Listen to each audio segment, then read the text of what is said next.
Aplicativo Pardal do Tribunal Regional Eleitoral recebe mais de 2.000 denúncias de propaganda eleitoral irregular em Santa Catarina. Caminhão perde o controle e desce desgovernado a SC 412 em Bombinhas, no litoral norte do estado. Novo mapa de classificação de risco aponta 8 regiões em risco alto e 8 em risco grave para a Covid-19. No esporte, Chapecoense empata em casa com o CSA em jogo atrasado da Série B do Campeonato Brasileiro. E veja ainda, cresce o número de animais marinhos tratados por organização não governamental em Florianópolis. Está no ar o Band Cidade com Rodrigo Cardoso. Olá, uma boa noite para você. Mais de 2.000 denúncias de propaganda eleitoral irregular ou ilegal foram informadas pelos cidadãos por meio do aplicativo Pardal em Santa Catarina. Até este momento, o repórter João Paulo Cardoso explica como funciona essa ferramenta.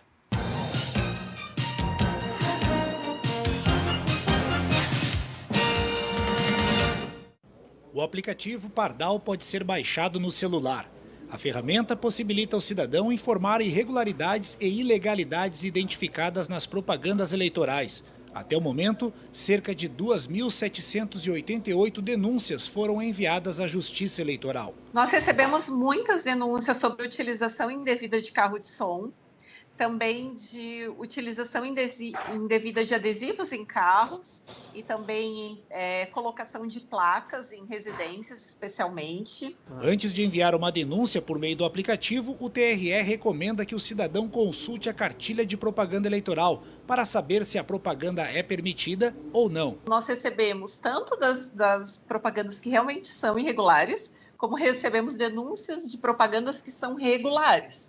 Aí, quando a gente recebe essas denúncias de propagandas que são regulares, aqui no tribunal nós fazemos uma triagem e nós explicamos para o eleitor por que aquela propaganda é regular. As denúncias sobre aglomeração, falta de uso de máscara e desobediência às normas sanitárias por causa da pandemia do coronavírus não devem ser dirigidas à Justiça Eleitoral.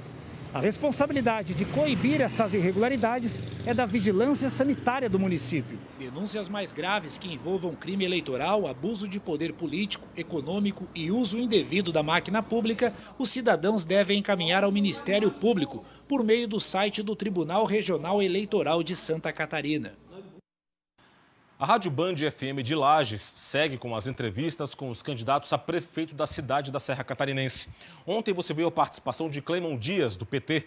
Hoje é a vez da candidata Carmen Zanotto, do Cidadania. Seguindo a ordem de sorteio, a candidata à Prefeitura de Lages e deputada federal Carmen Zanotto, do Cidadania, foi a segunda a ser entrevistada pela Rádio Band FM.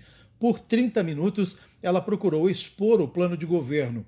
Respondeu também em questões peculiares, em especial a razão de querer trocar o Congresso pela gestão municipal. Segundo disse, será para pôr em prática todos os projetos aprovados na Câmara. Tenho para mim muito forte esse olhar do cuidar. Quando você cuida das pessoas, você vai estar cuidando de uma educação de mais qualidade, em especial da primeira infância. Você vai estar cuidando da saúde das pessoas. Você vai estar cuidando da mobilidade urbana, você vai estar cuidando de emprego e renda, cuidando da infraestrutura da cidade. E nesta quinta-feira, o próximo candidato a ser entrevistado será o jovem vereador Lucas Neves, do PSL. Um candidato a prefeito em Agrolândia, no Alto Vale do Itajaí, sofreu uma tentativa de homicídio na noite de ontem. O repórter Evandro Cláudio tem mais informações direto de Rio do Sul. O candidato à Prefeitura de Agrolândia, aqui no Alto Vale, Altair dos Santos, do Partido Democratas, foi alvo de uma tentativa de homicídio na noite dessa terça-feira. Nessa manhã eu conversei por telefone com o candidato.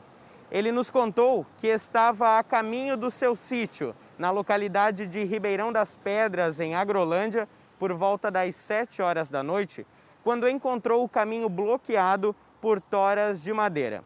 Ele então teria saído do veículo em que estava para desbloquear o caminho e foi nesse momento que ouviu os disparos. Pelo menos 4 tiros teriam acertado a lataria do carro em que ele estava. Altair não se feriu. O candidato disse que se abaixou e não conseguiu ver ninguém. Possivelmente, O suspeito ou suspeitos estavam escondidos no mato. A Polícia Civil informou a nossa equipe que deve apurar o caso. Altair é um dos 6 candidatos que concorrem à Prefeitura de Agrolândia nesse ano. Lamentável sobre todos os aspectos que seja investigado e descoberto quem é o responsável ou responsáveis, não é, Roberto? Boa noite para você. Boa noite. Por essa tentativa de homicídio, né? Isso não pode acontecer na eleição. Isso aí fere a democracia, né? O princípio básico da democracia, que é a diferença, a pluralidade de ideias. Então é isso aí. Lamentável. Mudando de assunto, mas ainda falando de eleições, Roberto, parece que a população anda muito ligada, que daqui a poucas semanas vai para as urnas para eleger prefeitos e vereadores, né? Quando chegar a segunda-feira agora, Rodrigo, vão faltar 2 semanas. 2 semanas. Com o feriadão e tudo. Por que esta eleição não está empolgando? Uma das razões se chama pandemia. A tal de Covid-19, que desmobilizou as pessoas. Houve uma tentativa frustrada de transportar esse momento eleitoral para o ano que vem, ou até aproveitar a oportunidade para fazer a união de todos, né? Um calendário único, a unificação do calendário para todas as eleições. Não deu certo. Muita gente, e até a gente tem que concordar um pouco, achava que isso pareceria um golpe dentro do processo eleitoral. Mas o que a gente tem a dizer para o eleitor agora, faltando aí poucos dias para a eleição? Procure os candidatos, procure saber dos candidatos, porque realmente aquela eleição que mais empolga é a eleição municipal. É a eleição que está batendo a porta da sua casa, que tem na esquina o problema da rua, que tem logo mais adiante o problema de iluminação no seu bairro. Isso é o importante da democracia. Procure candidatos, principalmente para vereador, aqueles sempre esquecidos que são tão importantes no futuro próximo. Dito isso, um grande abraço e até amanhã. Até amanhã, Roberto. Um caminhão perdeu o freio e desceu desgovernado a SC 412, que dá acesso ao município de Bombinhas, no litoral norte. Após tombar, o veículo teve parte da carga saqueada. O caminhão estava carregado com centenas de engradados de cerveja. O veículo desceu desgovernado a SC 412 e chegou a atingir uma caminhonete que estava estacionada na rua. O caminhão parou ao tombar. Toda a carga de cerveja foi parar na rua. O motorista e os 2 passageiros do caminhão ficaram feridos. Um deles chegou a ficar preso nas ferragens. Os 3 foram levados para a unidade de pronto atendimento de bombas. A polícia militar isolou o local do acidente para a retirada da carga, que ficou espalhada na rua. Antes da chegada dos policiais, no entanto, moradores saquearam parte da carga de cerveja que não quebrou com o tombamento. E a Polícia Civil divulgou um estudo sobre os 45 feminicídios registrados em Santa Catarina entre janeiro e outubro de 2020, com dados sobre a vítima e o autor do crime. Os principais resultados aqui no telão do Band Cidade. Importante vai aparecer esse dado, 13,3% de pessoas, de mulheres, registraram o boletim de ocorrência apenas, 13,3%, fizeram então o BO com notificação de violência doméstica anterior contra os autores dos crimes. Isso mostra por que é importante fazer o BO, né? É por causa do BO que a Polícia Civil pode agir. Outro dado, 26,6% dos autores de feminicídios cometeram suicídio imediatamente ou dias após terem cometido o crime. Agora, olha só, um pouco da relação também entre vítima e autor. Em 80% dos casos estudados, as mulheres assassinadas tinham relações amorosas com os autores.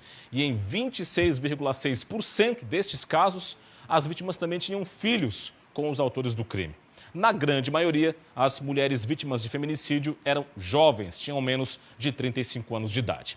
O que fica de tudo isso aqui que a gente viu agora é isso, ó. Novamente, é essencial para as vítimas fazer o BO, saber identificar os sinais da violência, seja ela psicológica ou física, e para a Polícia Civil é melhorar de forma significativa o acolhimento para as vítimas nas delegacias e a investigação para a autoria e materialidade destes crimes. Um flagrante agora no início desta tarde. Um carro pegou fogo em frente a um supermercado em uma rua do bairro Sertão do Imaruim, na Grande Florianópolis. Olha só as imagens.